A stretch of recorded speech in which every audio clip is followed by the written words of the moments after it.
Welcome to America Reads Fun Learning Activities. We are college students who create learning activities for kids. Our fun activities are focused on reading, writing, and math. Thank you all for joining me here today. My name is Shravya. In today's video, we'll be learning about how to understand poetry. Before we get our activity started today, let's review some tips on how we can understand tricky poems. Here is the SUN acronym. It stands for S, scan the text, U, underline main points of the poem, and N, note down the meaning of the text by simplifying what it says. Great! Now that we've reviewed a handy acronym that will help us with our poems, now let's go ahead and get our craft started. For this activity, you will need a printout of the poem, 2 pieces of paper, preferably one that is yellow and one that is orange, coloring materials, a black marker, glue or tape, and some scissors. First, take the yellow paper and fold it in half. And next, we're going to cut a semicircle in the paper.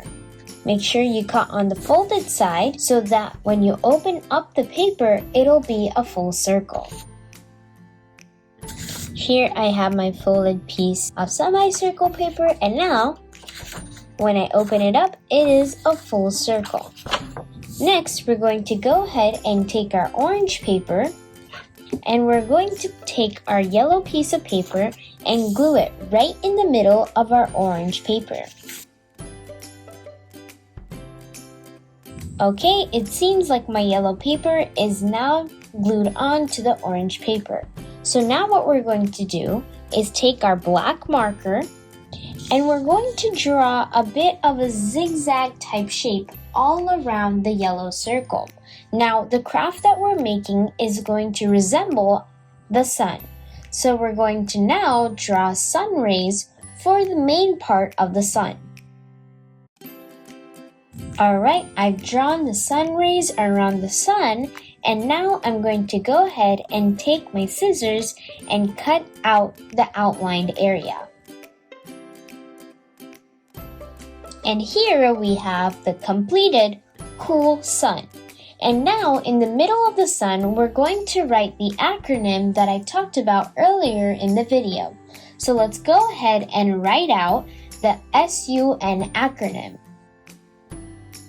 S stands for scan the text for keywords. U stands for underline the main points of the poem.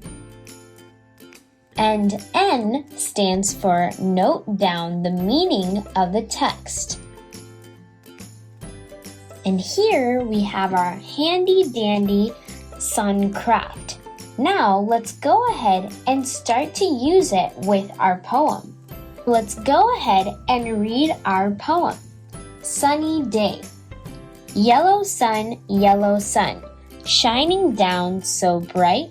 Sunshine, sunshine, giving lots of light.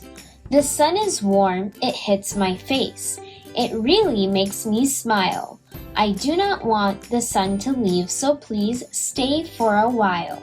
That was such a nice poem. So, following the steps in our acronym, the first step is to look for keywords. So take out your coloring materials and choose any color that you would like for this first step. Now let's go ahead and look for keywords. I think a few keywords in this poem is bright, warm, face, and stay. When we look at the keywords, we can see that the author is describing the sunshine to be bright, warm, and that when it hits the author's face, it is especially warm. And that the author expresses that they want the sunshine to stay. So after we've looked at the few keywords, now let's underline a few main points. To do this, select a different color and look through the poem again. I think this line is important as it mentions how the sun is shining down really bright. Now let's look at the next important line. I think this line, which says the sun is warm, helps give the reader a clue as to how the sunshine feels. There's another important line which says that the sunshine makes the author smile. So this shows the author's feelings towards the sun. And then the last important line, I think, is please stay for a while, which once again expresses the author's feelings towards the sunshine. Now, the last step of our acronym is to note down the meaning of the text by simplifying it.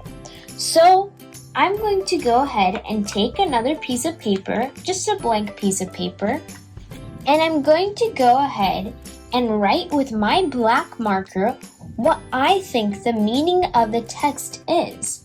I think the author likes the sunshine and does not want the sunshine to leave. And when the author means that they don't want the sun to leave, this could either mean that the author hopes that the day will go on forever, or that the author really likes the season of summer. Now that we've simplified what this poem might mean, we have now two conclusions that are possible meanings that the author wanted us to pick up when we were reading the poem. Great work, everyone! I hope that this craft will help you out in the future when you read more poems. Thank you for learning with us today. We hope you come back and learn some more. Please like and subscribe to our channel, and we'll be back with more videos shortly.